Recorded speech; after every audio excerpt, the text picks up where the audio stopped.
Hello বন্ধুরা, এখন আমি কেশারি চ্যাপ্টার 2 এর রিভিউ করতে চলেছি। ফ্যামিলি ফাংশনের জন্য আমি গতকাল সিনেমাটা দেখতে পাইনি, বাট আমি আজকে দেখলাম কেমন লাগলো সেটা নিয়ে কথা বলবো। অভিনয় অবশ্যই অক্ষয় কুমার, রান্না পান্ডে, আর মাধবন, এবং এটা প্রডিউস করেছিল করণ জোহর। তো কেমন হলো এই সিনেমাটা, ছোট্ট করে যদি গল্পটা বলি, এখানে জালিয়ানওয়ালাবাগ হত্যাকাণ্ড সেটাকে ধামাচাপা দেওয়ার জন্য ব্রিটিশ সরকার নানা পথ বেছে নিয়েছিল। সেখানে রুখে দাঁড়িয়েছিল একজন উকিল, যার নাম হলো শ্রী শঙ্করন নায়ার। সিরিয়ালটা প্লে করছে হলো অক্ষয় কুমার। সে এই সত্যটা কি সামনে আনতে পারবে, এবং তার জন্য ব্রিটিশ সরকারের সঙ্গে লড়াইটা কার কার সাথে ছিল, এবং মানে সেই সময় এই মানুষটি কি একা লড়তে পারবে পুরো ব্রিটিশ এম্পায়ার ক্রাউনের সাথে? কারণ তারা কিন্তু আজও অবধি সেই সরিটা কিন্তু বলেনি, যেটা তারা মানে অ্যাটলিস্ট তাদের মানবিকতার খাতিরে বলা উচিত। কারণ এটা তারা খুবই খারাপ একটা কাজ করেছিল। সেটা কি সর্বসমক্ষে আনতে পারবে শ্রী শঙ্করনারায়ণ? তার লড়াইটা কী হয়েছিল এবং কীরকম পর্যায়ে গিয়েছিল, এর থেকে বেশি জানতে হলে আপনাকে সিনেমা হলে গিয়ে এই সিনেমাটা অবশ্যই দেখতে হবে। দেখুন, সিনেমার মধ্যে যদি ভালো জিনিস বলেন, আমার কাছে প্রচুর জিনিস আছে সিনেমাটার মধ্যে। ভালো জিনিস, খারাপ জিনিস আছে, যেটা খুব একটা যে আমার হ্যাবক কিছু লেগেছে তা না। ভালো জিনিসটা ম্যাক্সিমাম, কারণ এটা দেখতে গিয়ে আমি একটা জিনিস বুঝেছি যে শুধু মোমেন্ট, এবং সেগুলো হিরো হিরো সেই ধরনের মোমেন্ট না, মোমেন্টামের মোমেন্টগুলোকে না এত সুন্দরভাবে এখানে প্রেজেন্ট করেছে, আর ব্যাকগ্রাউন্ড মিউজিক এমনভাবে সেগুলো কাজ করেছে, অটোমেটিক আপনার চোখে জল এবং হাততালি দিতে ইচ্ছা করবে। সেই জিনিসটা আপনি যদি প্রচুর অডিয়েন্সের সাথে দেখেন, তাহলে ভাবুন সেটা কীরকম হবে। অডিয়েন্স যে বেশি হয়েছে তা কিন্তু না, ওয়ার্ড অফ মাউথ সিনেমাটা ভালো, কিন্তু এটা হয়তো আস্তে আস্তে হয়তো গ্রো করবে।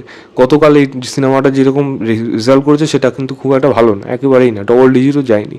তো আজকে দেখা যাক সেটা কীরকম যায়, তবে ওয়ার্ড অফ মাউথ কিন্তু ভালো রয়েছে।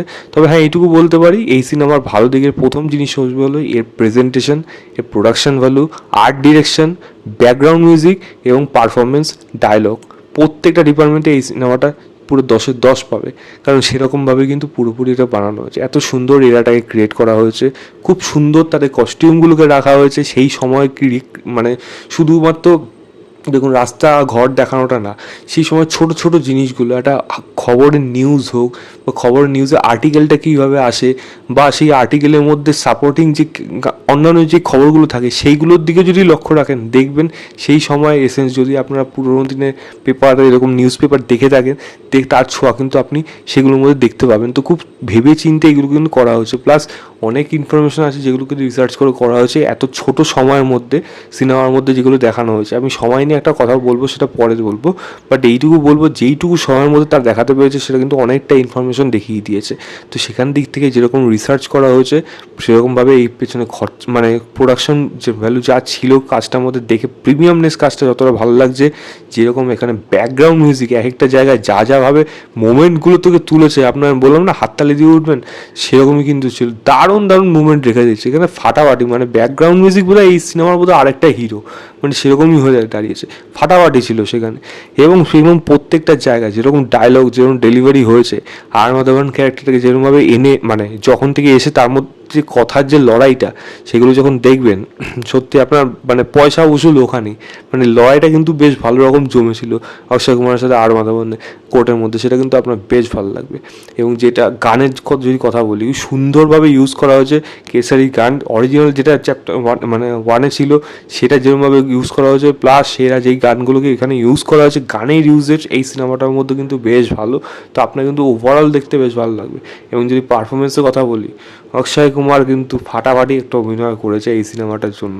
এবং তার পারফরমেন্স, তার সে বডি ল্যাঙ্গুয়েজ, অ্যাক্টিভিটিস, তার এই সাইলেন্ট হয়ে থাকা, এবং সে যখন হুঙ্কার দেয়, এবং তার যে ওই যে যেটা বলা, সেটা মোমেন্টগুলোকে যেরকমভাবে আনা হয়েছে সেখানে, সেটা যেরকমভাবে পারফর্ম করেছে, সত্যি অসাধারণ, দারুণ অভিনয় একেবারে।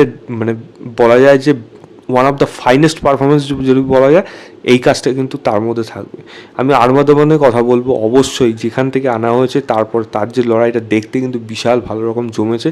এবং আর মাধবনের খোঁচা দেওয়া কথা, মানে একটা একটা তাচ্ছিল্যে হাসি, সেই জিনিসগুলো কিন্তু আপনার এই ক্যারেক্টারটাকে আরও বেশি ভালো লাগবে। তো আপনার কিন্তু তার পারফরমেন্স অবশ্যই ভালো লাগবে।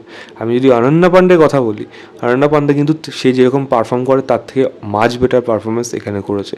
এক্সট্রা অর্ডিনারি বলবো না, তবে তার স্ট্যান্ডার্ড অনুযায়ী কিন্তু অনেকটা ভালো পারফর্ম করেছে। এবং একটা জায়গা আছে, একজন মহিলাকে সে মানে প্রশ্ন করে মানে কোর্টের মধ্যে, তো সেই জায়গাটা তার পারফরমেন্স কিন্তু সত্যিই ভালো ছিল। তার ডায়লগ শোয়িং হোক, এক্সপ্রেশন হোক, সেগুলো কিন্তু ভালো ছিল। এবং আরেকজনের কথা অবশ্যই বলবো, এখানে সাপোর্টিং কাস্টে যারা যারা রয়েছে, এবং রেজিনা কাসান্দ্রা অল্প সময় পেয়েছে মানে মানে অক্ষয় কুমারের ওয়াইফ হিসাবে, সে তার জায়গায় ঠিকঠাক। আমি সিয়াল রয়েছে, তার পারফরমেন্স ঠিকঠাক। অনেক ব্রিটিশ অভিনেতা রয়েছে, তারাও ঠিকঠাক, যার মধ্যে আপনারা আমাদের সেই দেবের সিনেমার ওকেও দেখতে পাবেন, জ্যাকন এলে ওকেও দেখতে পাবেন। তাদের পারফরমেন্স যেই জায়গাগুলো রয়েছে সেগুলো ঠিকঠাক। তবে একজনের ক্যারেক্টার অবশ্যই আমি প্রশংসা করবো, সেটা হলো জেনারেল ডায়ারের ভূমিকা যিনি অভিনয় করেছেন। তার ওই রাগ, অ্যাঙ্গার ইস্যু, তা বা বলা যায় তার যে এক্সপ্রেশন, তার যে ডায়লগস, তার বডি ল্যাঙ্গুয়েজ, তার সেই অহংকার, সেই ক্যারেক্টারটা কিন্তু সে ভালোভাবে পারফর্ম করতে পেরেছে। তো তার পারফরমেন্স কিন্তু ভালো বলেই তার উপর রাগটা আরও বেশি হবে, এটাই কিন্তু তার ব্রিলিয়েন্স। এবং সেখানে কিন্তু সে পুরো সার গায়ে দিয়েছে, মানে পুরো ছক্কা মেরে বার করে দিয়েছে। তো তার পারফরমেন্স, জেনারেল ডায়ারের ভূমিকা যিনি রয়েছেন, তার নামটা আমি এই মুহূর্তে মনে নেই, তার পারফরমেন্স কিন্তু বেশ ভালো। এবং একটু বাচ্চা ছেলে আছে যার পারফরমেন্স কিন্তু আপনার মনে দাগ কেড়ে থাকবে, নজর কেড়ে থাকবে, কারণ তার ছোট্ট পারফরমেন্সে কিন্তু সে ভালো রকম জায়গা দিয়ে গেছে, সেটা কিন্তু অবশ্যই ভালো। তো পারফরমেন্সের দিক থেকে এখানে কোনো খামতি নেই। সিনেমার স্ক্রিন প্লে যদি বলি, আমার কিন্তু টান লেগেছে, আমার কোনো জায়গায় কিন্তু বোর লাগেনি। তবে স্ক্রিন প্লে নিয়ে আমি একটা কথা বলবো, কারণ স্ক্রিন প্লের জন্য অনেক জিনিস আছে যেটা আমি পরে বলছি। এবার এখান থেকে আমি খারাপ জিনিসটায় ঢুকবো। এখানে আরও অনেকগুলো জিনিস ছিল যেগুলোকে ভালো জিনিস বলা যেতে পারতো, যেগুলো আরও ভিডিওটা বড় করে লাভ নেই। তবে খারাপ জিনিস এই সিনেমাটার মধ্যে যে জিনিসটা থাকবে সেটা হলো, এই সিনেমাটা অনেক তাড়াতাড়ি সিনেমাটার মধ্যে শেষ করে দিয়ে দিচ্ছে, যে অনেক ইনফরমেশনের মধ্যে দিয়ে। আরও ইন ডিটেলে অনেক যদি থাকতো, এইগুলো সিরিজে হয়, ওয়েব সিরিজে বানানো যায়, সেইগুলো কিন্তু একটা সিনেমার মধ্যে দেখানো সম্ভব না এই কম সময়ের মধ্যে। যতটা দেখিয়েছে তার জন্য অবশ্যই প্রশংসা করবো ডিরেক্টর, এখানে বেশ ভালো লাগে সেগুলো, এবং লিখেওছে সেরকমভাবে, খুব ফাস্ট পেসে সেগুলোকে রাখা হয়েছে। আমার কিন্তু কোনো জায়গায় বোর লাগেনি। তবে হ্যাঁ, এখানে কিন্তু এমন অনেক জিনিস ছিল যেগুলোকে কিন্তু আরও ভালোভাবে ইন ডিটেলে লেখা যেতে পারতো। আমার মনে হয় সেইগুলো একটু বোধহয় খাপছাড়া করে তাড়াতাড়ি করে করা হয়েছে। এবং কিছু মোমেন্ট আছে বা কিছু সিকোয়েন্স আছে, যেমন মানে কেসের মধ্যে নিয়ে আসা হোক, বা এখানে যে অন্যান্য কিছু মানে মশলা দেওয়া যোগ করা হয়েছে, যেগুলো কিন্তু আপনার এখানে দেখে মনে হবে যে না, এটা বোধহয় একটু কোথাও যেন বেমানান হয়ে গেল, বা একটু লজিকে যেখানে গেল না, সেই জিনিসটা কিন্তু আপনার এই সিনেমাটা দেখে মনে হবে। ছোটোখাটো দিক রয়েছে যেগুলোকে খারাপ দিক হিসেবে বলা যায়, তবে এর থেকে বেশি আমি খারাপ জিনিস বলতে চাই না। আমার সিনেমাটা বেশ ভালো লেগেছে, আমি আপনার অবশ্যই রেকমেন্ড করবো পয়সা খরচা করে এই সিনেমা হলে দেখুন, আপনার পয়সা উসুল হয়ে যাবে। এবং এই ঘটনাটা, শ্রী শঙ্কর নায়ারের কর্তৃত্বটা প্রত্যেকটা দেশবাসীর সঙ্গে প্রত্যেকটা পৃথিবীবাসীর জানা উচিত, সেরকমই কিন্তু সিনেমা এই কেসারি চ্যাপ্টার 2 বানিয়েছে। আমি এই সিনেমাটাকে 4 স্টার দেবো আউট অফ 5, বলবো অবশ্যই সিনেমা লেগে দেখুন। তো এই ছিল আমার ওভারঅল রিভিউ কেসারি চ্যাপ্টার 2 বলে সিনেমাটা। ভিডিওটা ভালো লাগে লাইক শেয়ার, চ্যানেলটাকে অবশ্যই সাবস্ক্রাইব করে দেবেন। বাই।